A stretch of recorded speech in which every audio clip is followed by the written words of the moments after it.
Birinci tapşırıq. Xəritənin vizual təhlili ilə kartometrik təhlilin oxşar cəhəti. Xəritənin təhlilində 3 metoddan istifadə edirik. Baxaraq xəritədən əldə etdiyimiz məlumatlar vizual təhlildir. Ölçərək əldə etdiyimiz məlumatlar kartometrikdir. Ərazinin profilinin qurulması və bu üsulla məlumatın əldə edilməsi isə qrafik təhlildir.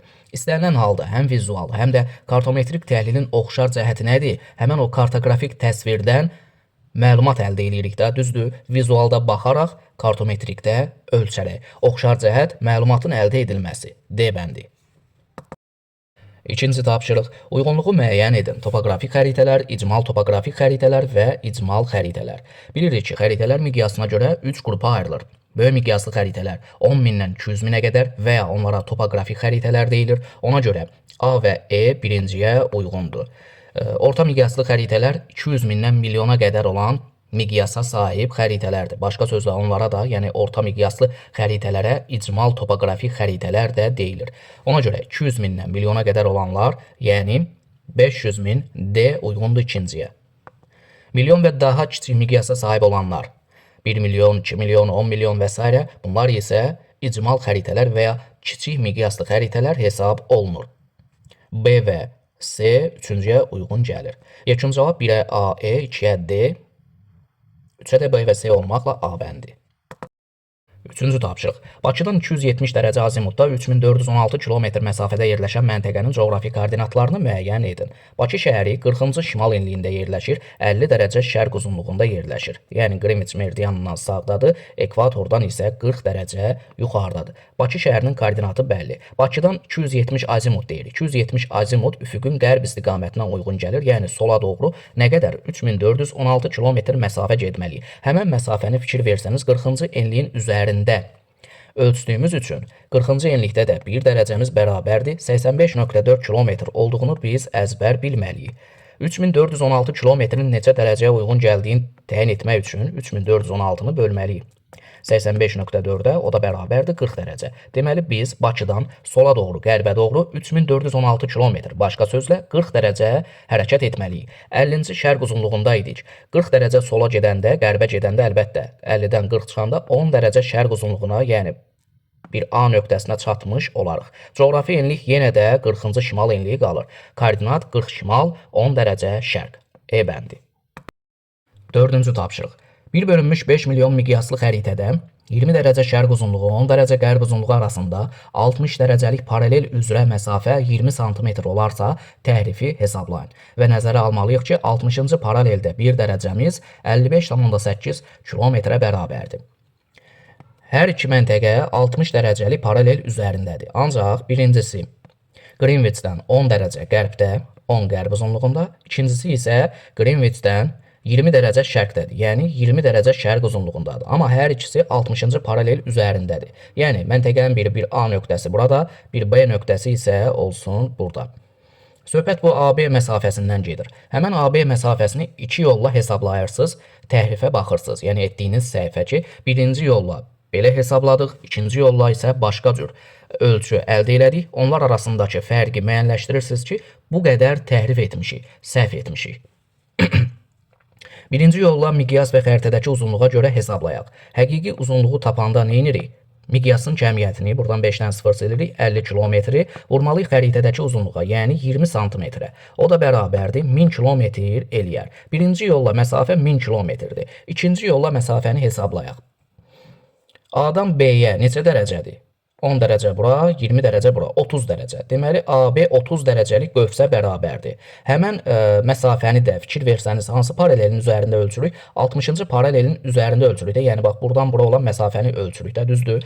Ona görə həmən o coğrafi uzunluq fərqini, 30 dərəcəni vurmalıyıq 60-cı paraleldə olan 1 dərəcəlik qövsün uzunluğunun qiymətinə. O da məsələdə verilib da 55,8 kilometr. Vurursunuz 55,8-ə bərabər deyilir 1674. Məsafəni iki yolla hesabladıq. Birində 1000 kilometr, ikincisində isə 1674 kilometrdir. Təhrif, səhv nə qədərdir? Bir-birindən çıxırsınız təbii ki, 1000-i çıxırsınız, bərabər də 674 eləyir. E bəndi doğru idi. 5-ci tapşırıq. 50 dərəcə və 20 dərəcəli paralel çevrələr arasındakı uzunluq fərqini hesablayın. 50 dərəcəli paraleldə 1 dərəcəlik qövsün uzunluğu 71,7, 20 dərəcəli paraleldə isə 1 dərəcəlik qövsün uzunluğu 104,6 kilometrdir. Fikir versəniz, hər bir paralel çevrə əmələ gətirir. Hər bir paralel də, yəni daha şimalda yerləşən, məsələn 50 dərəcəli paralel çevrəsi 20 dərəcəli paralel çevrəsinə nisbətən daha qısadır. Yəni biz bilirik ki, ekvatordan qütblərə doğru paralel çevrələrinin uzunluğu azalır. Yetər ki, uzun oldu, qısa oldu, axır ki, hər bir paralel çevrəsi 360 dərəcədir.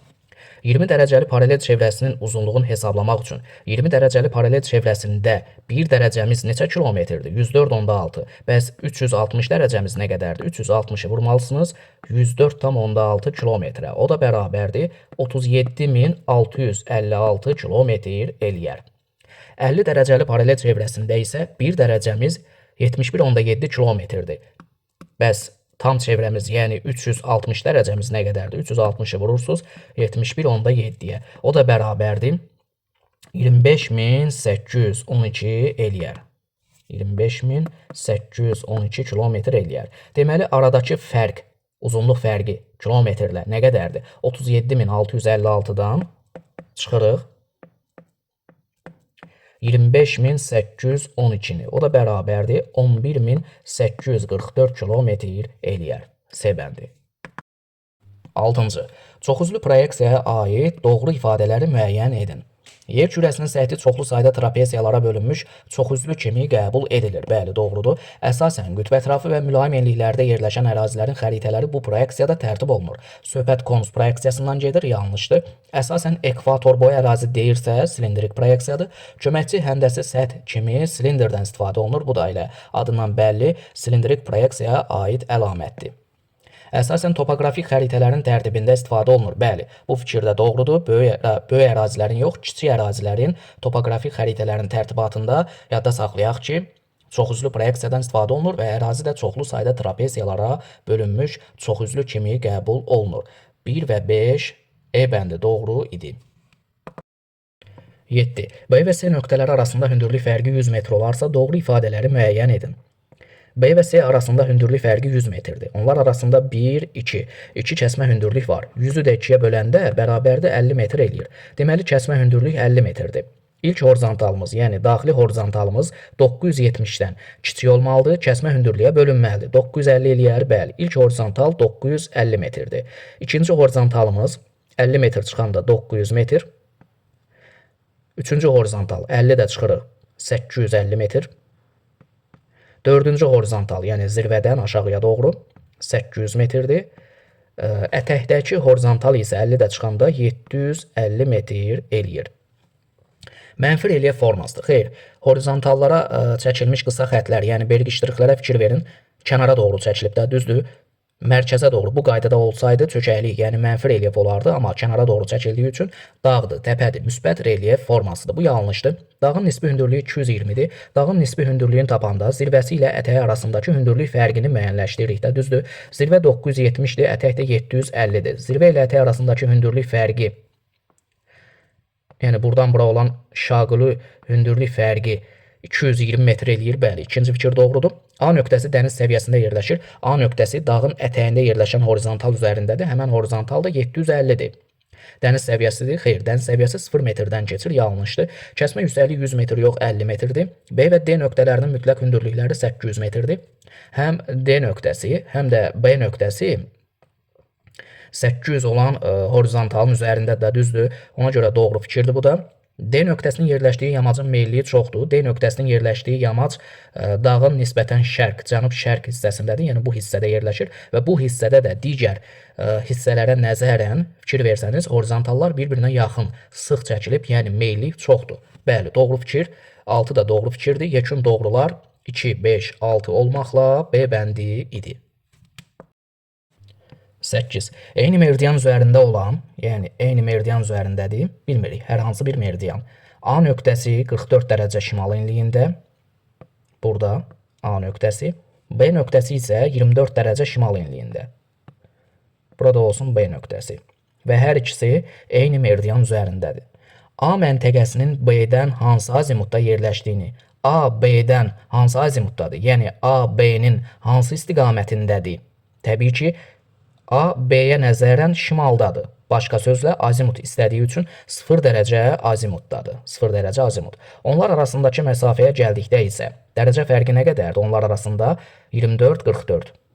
20 dərəcə eləyir, 20 dərəcə.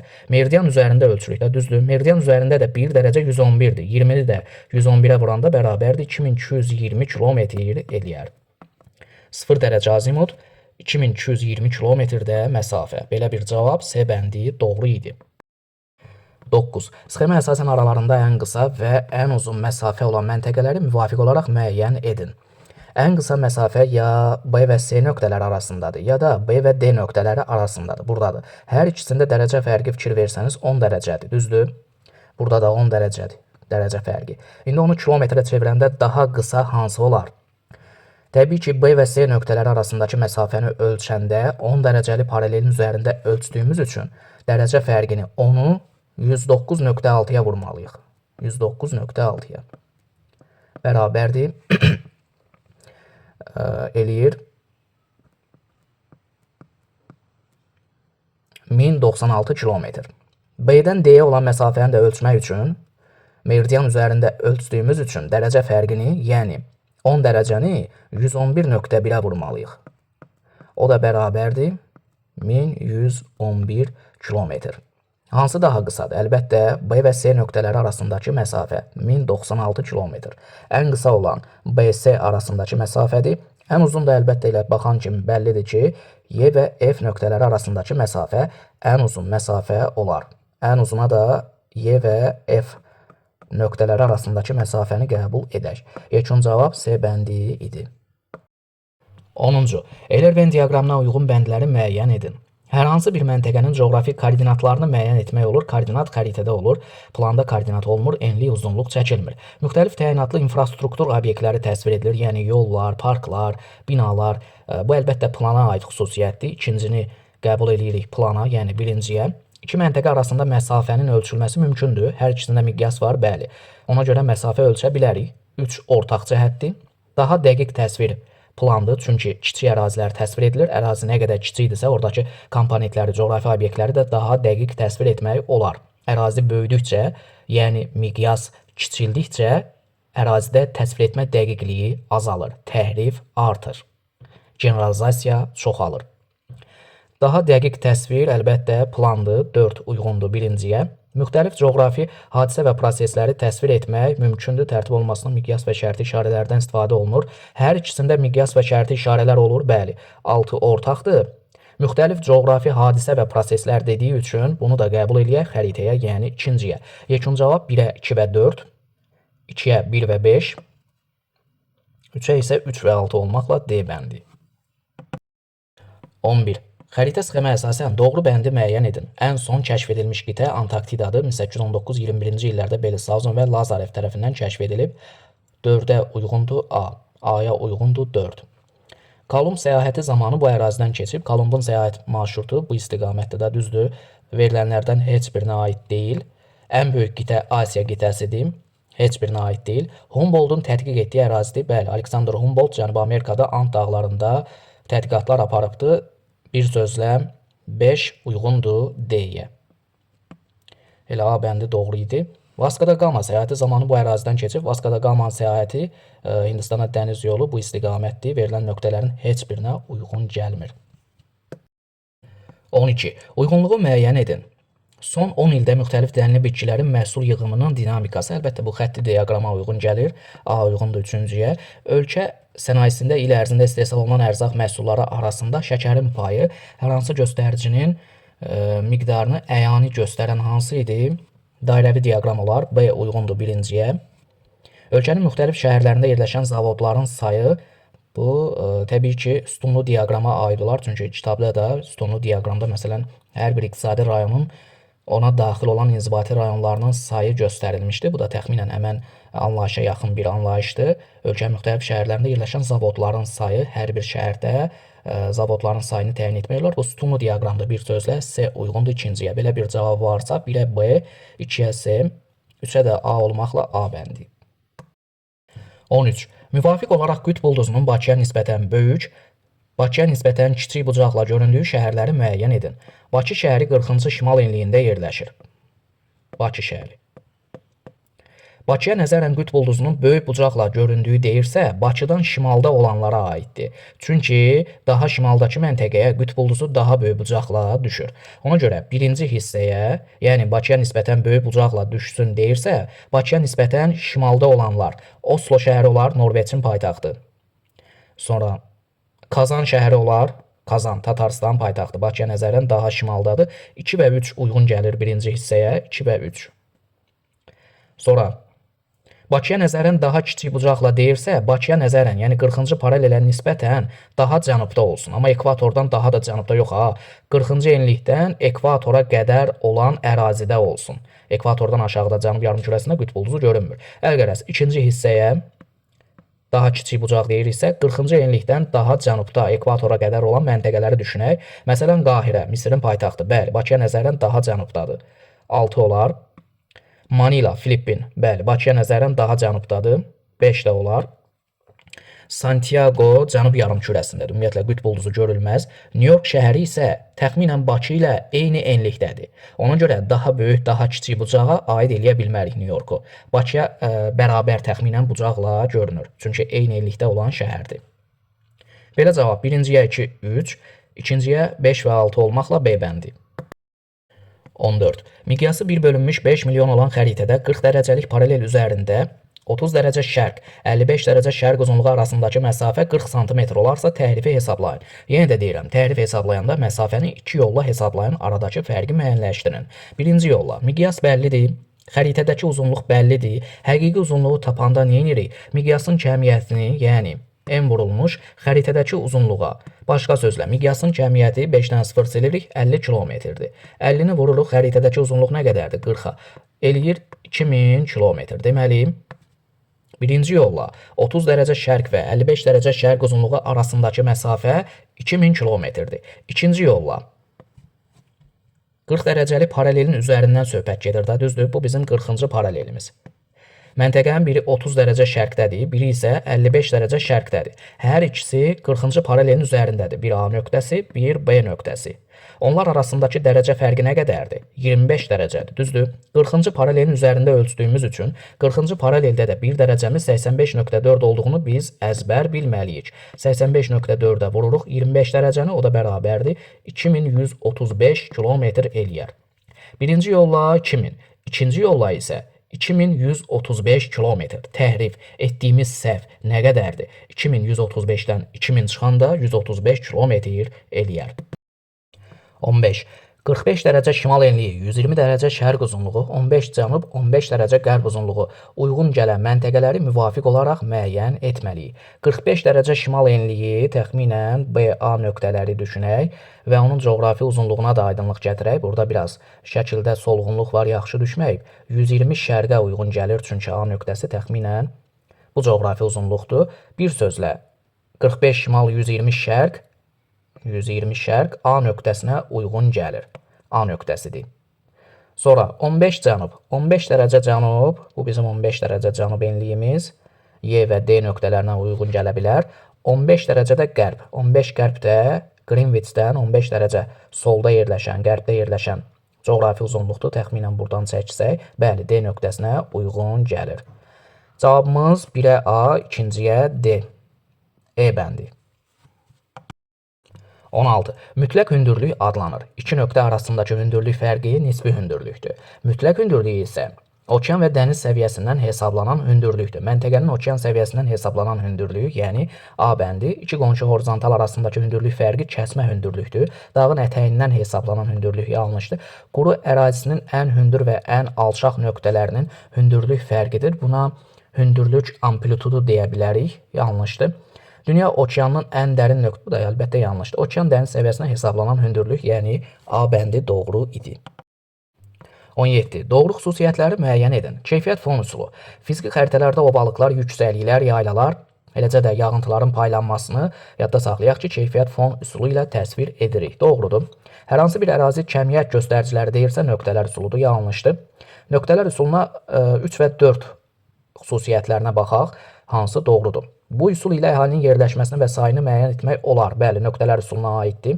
Tematik xəritələrdə müxtəlif şərti işarələr deyirsə, elə adından bəli işarələr üsulu olar. Yanlışdır. Areal üsulu. Xəritələrdə yağıntıların, yağıntı nə idi? Keyfiyyət fondu yanlışdır. Xəritədə göstərilən elementlərin yayılma sahəsi, arealı rənglənərək təsvir olunur və hər bir rəng bir coğrafi komponentin yayıldığı ərazini göstərir. Bəli, areal üsuluna aid olan xüsusiyyətdir 6-da.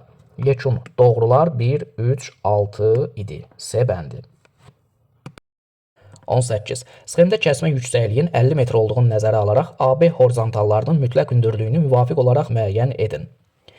238 nöqtəsi hansısa horizontalın üzərində yerləşmir ki, üzərinə ya 50 gələyə gedək B-ni tapaq, ya da 50 çıxa-çıxa A-nı müəyyənləşdirək. Ona görə diqqətli olmaq lazımdır ki, horizontalların özlərini, yəni 238-in qonşu horizontallarını dəqiq müəyyənləşdirək.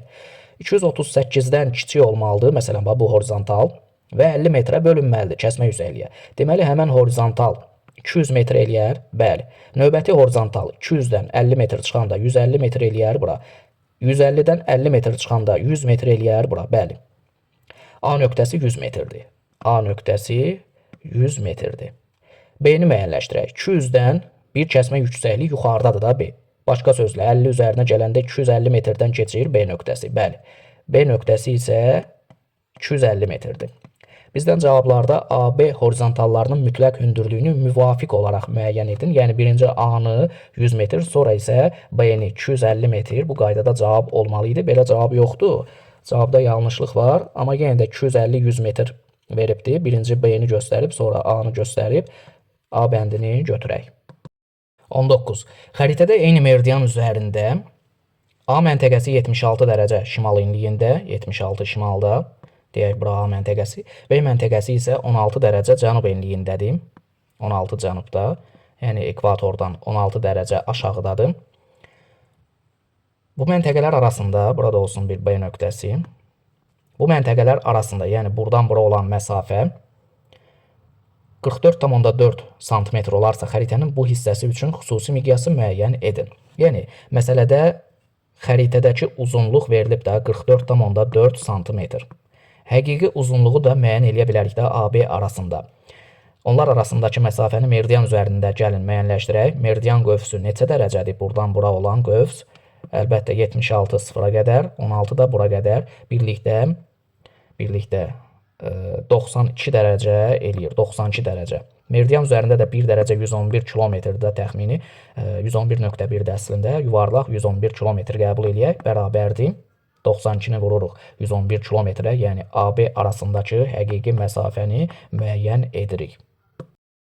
O da bərabərdir 10.212 kilometr eləyər.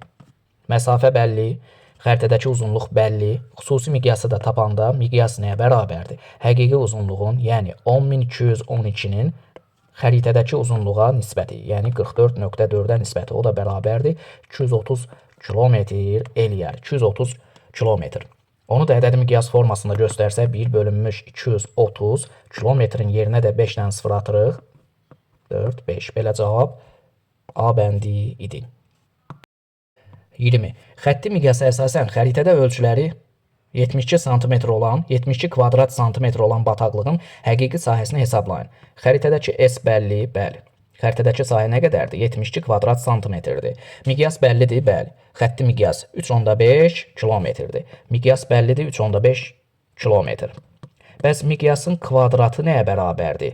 Miqyas bəllidir də 3,5 kilometr. Bəs M kvadrat nəyə bərabərdir? 3,5-in kvadratına. Düzdür, o da bərabərdir 12,25 kvadrat kilometr eləyər. Miqyasın kvadratı bəlli. Xəritədəki sahə bəlli. Həqiqi sahəni tapanda nə edirik? Həqiqi sahəni tapanda miqyasın kvadratını vurmalıyıq xəritədəki sahəyə. Başqa sözlə 12,25-i vurmalıyıq 72-yə. O da bərabərdir 882 kvadrat kilometr eləyər. Doğru cavab D bəndi idi. 21. Azərbaycan Respublikasının 1 bölünmüş 500 min miqyaslı sənaye xəritəsinin məzmununa, miqyasına və ərazi əhatə etməsinə görə hansı qrupa aid olduğunu müəyyən etməliyik. 500 min miqyaslısa 200 mindən milyona qədər orta miqyaslıdır. Deməli, bu xəritə orta miqyaslı xəritələr qrupuna, başqa sözlə icmal topografik xəritələr qrupuna aiddir. Azərbaycandan söhbət gedirsə, ölkələrin və onların bir hissəsinin xəritəsi olmalıdır ərazi əhatə etməsinə görə. Sənaye xəritəsidirsə, yəni məzmunu da tematik olar, bir mövzudan bəhs eləyirsə, tematik xəritələr qrupuna aiddir. E bəndi doğru idi. 22. B, yəni 40 şimal, 20 dərəcə şərq uzunluğunda yerləşən məntəqədən hərəkətə başlayan səyahətçi 270 azimutla, yəni qərbə doğru 4270 kilometr yol getdi. Səyahətçinin çatdığı məntəqənin koordinatlarını və yerləşdiyi yarımkürəni müəyyən edin. Bu bizim ekvator xəttimiz, bu da Greenwich meridianımız. Məntəqə 40 şimaldadır, bəli. 40 şimal enliyi. 20 dərəcə şərq uzunluğundadır, bəli, burada olsun 20 dərəcə şərq. Yəni həmən nöqtə, B nöqtəsi burada yerləşir. Şimalda və şərqdə yerləşir. Həmən nöqtədən 270 azimutla, yəni ox istiqamətdə qərbə doğru gedək. Həmən məsafə təbii ki, 40-cı enliyin üzərində ölçülür. Çünki qərbə doğru gedəndə coğrafi, eləcə də şərqə doğru gedəndə coğrafi enliyin paralelinin üzərində hərəkət etmiş olarıq. Nə qədər yol gedib? Səyahətçi 4270 kilometr yol gedibdir. 40-cı enlikdə də 1 dərəcəmiz 85.4 kilometrdir.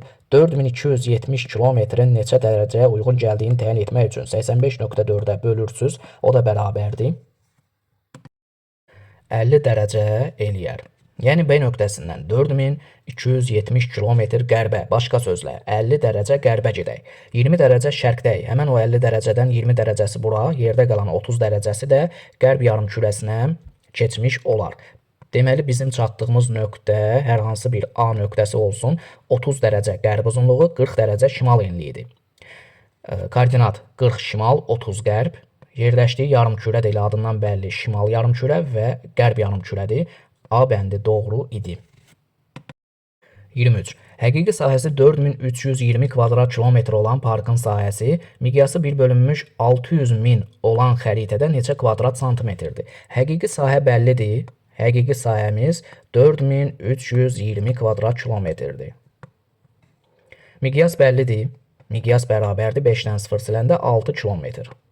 Amma sahə məsələsi olanda biz bilirik ki, miqyası kvadrata yüksəltmək lazımdır. Bərabərdir 36 kvadrat kilometr.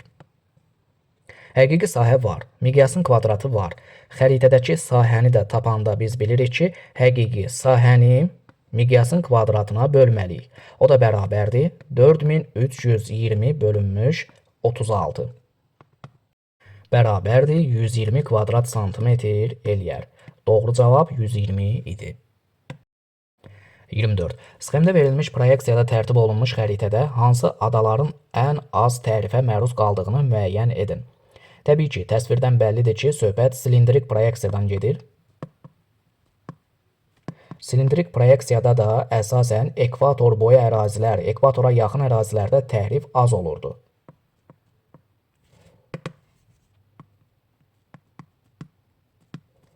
Yəni, indi düşünək, ekvator boyu ərazilərdə yerləşən və ya ekvator xəttinə yaxın yerləşən adalar hansılardır? Verilən adalardan ən az tərif deyirsə, Sumatra və Kalimantan adası doğru cavab olar. Çünki Sumatra və Kalimantan adasından ekvator xətti keçir. Madaqaskardan keçmir, 23.5 cənub tropik xətt keçir, təxminən də 20 dərəcə ən azı cənubdadır. Kuba ən azı 20 dərəcə şimaldadır. Yeni Zelandiya 40 dərəcə cənub enliyindədir təxminən. Ona görə ekvator xətti keçən 3 və 4-də tərif daha az olar. 3 və 4 idi cavab. 25. Eyni ölçüdə olan kağızlarda tərtib olunmuş xəritələrin generalizasiyasının artma sırasına görə ardıcıllığını müəyyən edin. Generalizasiyadır, sonra tərifdir. Biz bilirik ki, kiçik ərazidə daha azdır, böyük ərazidə isə daha çoxdur. Bizə generalizasiyanın artma ardıcıllığı lazımdır, yəni azdan çoxa. Ona görə də biz kiçik ərazidən böyük əraziyə doğru getməliyik. Yəni, kiçik ərazidə, məsələn, Sumqayıt şəhərinin xəritəsində daha az tərif olar, daha az generalizasiya olar. Sonra növbəti Azərbaycanın fiziki xəritəsi olar 5. Sonra Qaradəniz yoxsa Avropa qitəsi daha böyükdür. Əlbəttə, Avropa qitəsi Qaradəniz nisbətən ona nisbətən kiçik olar. 3-ü götürək, sonra Avropanı, yəni 2-ni götürək. Ən sonda isə dünyanın siyasi xəritəsi deyir də, ən böyük olan odur. Daha çox generalizasiya məhz dünyanın siyasi xəritəsində olar. Cavablarımız 4, 5, 3, 2, 1 ardıcıllığı ilə idi. 26. Verilən əlamətlərə uyğun gələn şərti işarələri müəyyən edin. Müəyyən sahəyə malik ərazilər təsvir edilir. Konturlu şərti işarələr adlanır. Göllər, meşələr bu üsulla təsvir edilir. Əlbəttə, xüsusiyyətlər konturlu və ya sahəvi şərti işarələrin xüsusiyyətləridir. Onlara da 2 uyğun gələr üzümlük, 5 uyğun gələr meyvə bağları, 6 uyğun gələr kolluq. 3-cü və 4-cü xətti şərti işarələrə aiddir. 1-ci isə məktəb təsviri edir, miqyassız şərti işarələrə aiddir. 27. Uyğunluğu müəyyən edin. Bərabər bucaqlı, bərabər sahəli, ixtiyari. Sahə və bucaqlar az təhriflə verilir. Həm sahə, həm bucaq az təhriflə olan ixtiyari proyeksiyadır. A uyğundur 3-cüyə. İstiqamət və bucaqlar təhrif edilmir. Təhrif edilmir. Əlbəttə, bərabər bucaqlıda bucaq tərifi yoxdur. Bərabər sahəlidə sahə tərifi yoxdur. İxtiyarıda isə həm sahə, həm bucaq az təriflədir. Forma uzunluq isə tam tərif olunur. Ona görə D uyğundur 3-cüyə. Materik və okeanların sahələrini hesablamaq üçün istifadə edilir. Sahə hesablayırsansa, sənə doğru sahə lazımdır. Bu da əlbəttə bərabər sahəliyə aid olar. Çünki orada sahə tərifi olmayır. C uyğundur 2-ciyə. Dəniz nəqliyyatında və aviasiyada istifadə olunan sənə bucaqlar düzgün olması lazımdır. Bucaq tərifi də bərabər bucaqlıda olmur. E uyğundur 1-ciyə. Yekun cavab 1-ə B, 2-ə C, 3-ə A və D idi. Xəritələr kartoqrafik proyeksiyaların vasitəsilə tərtib olunur. Bu zaman yerin kürə səthi müstəvi səthinə, müstəvi üzərinə köçürüldüyündən xəritələrdə təhriflər əmələ gəlir. Lakin xəritələrdə təhriflərin olmadığı xətt və ya nöqtə olur ki, onlar sıfır təhriflər xətti və ya nöqtəsi deyilir onlara. A proyeksiyasında bu xətt ən uzun paralel, B proyeksiyasında isə 60 dərəcə və ona yaxın paralellərdir. Deməli, bu proyeksiyalar ən uzun paralel deyirsə, ekvatordan söhbət gedir də, 0-cı paraleldən söhbət gedir. 0-cı paralel, ekvator, 0 təriflər nöqtəsi hansı proyeksiyada olur? Təbii ki, silindrik proyeksiyada. 28-də deyir ki, mətnə əsasən AB proyeksiyalarını müəyyən edin. A proyeksiyası olmalıdır silindrik. B proyeksiyası isə 60 dərəcəli paralel və ona yaxın paralellər, 0 təriflər nöqtəsi hansı proyeksiyanın əlaməti olar? Konus proyeksiyası. Konus. 29. AB proyeksiyalarında meridian və paralellərin nə cür təsvir olunduğunu müvafiq olaraq müəyyən edib yazın.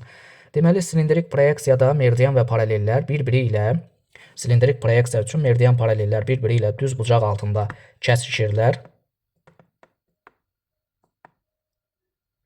Düz bucaq altında kəsişirlər.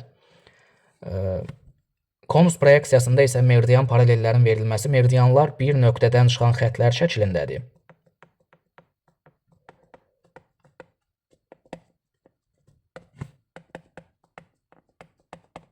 Paralellər isə qövs formasında çəkilir. Paralellər isə qövsvari. Bu qaydada həmən əlamətləri yazmalı idiniz. Daha dəqiq, təbii ki, ayrı-ayrı silindrik proyeksiya üçün qarşısına yazmalı idiniz. Meridian paralellər bir-biri ilə düz bucaq altında kəsişirlər. Konus proyeksiyası üçün əlamətlər, meridianlar bir nöqtədən çıxan xəttlər şəklində, paralellər isə qövsvari formada çəkilir. Və sonuncu 30-cu tapşırıq. Mətnə əsasən cədvəli tamamlayın. A proyeksiyasında, yəni silindrik proyeksiyada tərtib olunan xəritələrdə ən az təhriflə təsvir edilən materik əlbəttə Afrika materikidir. Çünki ekvator xətti kəsir və Afrika materiki ekvatora nəzərən simmetrik yerləşmişdir. A proyeksiyasında tərtib olunan xəritələrdə ən çox təhriflə təsvir edilən ərazilər ən az təhrif ekvator boyu ərazilərdədir. Silindrik proyeksiyada təbii ki, ekvatordan uzaqlaşdıqca təhriflər artır. Ən çox təhrif istəyiriksə ekvatordan mümkün qədər uzağa gedək. Başqa sözlə qütb ətrafı ərazilərdə daha çox təhrif olar. Yazmalı idiniz qütb ətrafı ərazilər.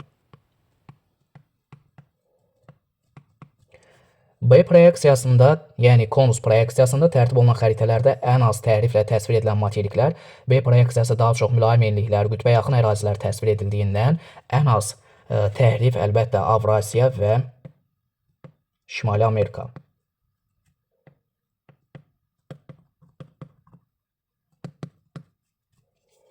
Belə, birinci hissə Afrika, ikinci hissə qütb ətrafı ərazilər, üçüncü hissəyə isə Avrasiya və Şimali Amerika materiklərini qeyd etməli idiniz.